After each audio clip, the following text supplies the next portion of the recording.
You can buy Mm. in foundational locations for a long period of time.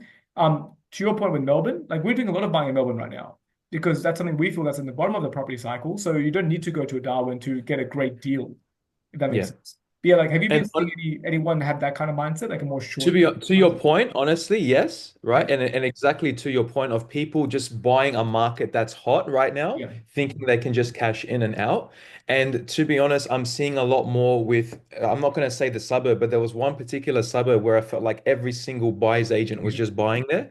And I literally got a valuation report from an actual bank saying that that is happening and that they don't trust the actual market at the moment because the genuine buyers there aren't actually living there, right? And they Can don't I ask actually. if this is in Townsville?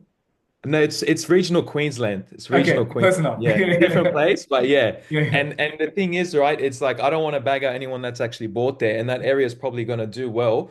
But as you said, because everyone is thinking like they can just cash in on that, and they're seeing other people do it, and they're trying to find the right thing, sometimes you lose the essence of the area because just Mm, because you bought in a nice neighborhood doesn't mean it's where people want to buy in that neighborhood. Right. And that doesn't mean it works. Right. And what you've seen is what else, a easy example is a lot of suburbs in Sydney where you've seen prices go down 5-10%.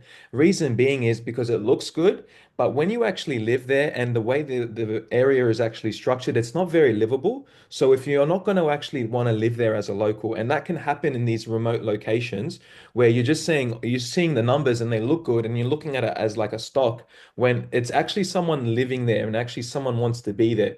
What if, a big mining company pulls out and that was the only reason why it was expensive?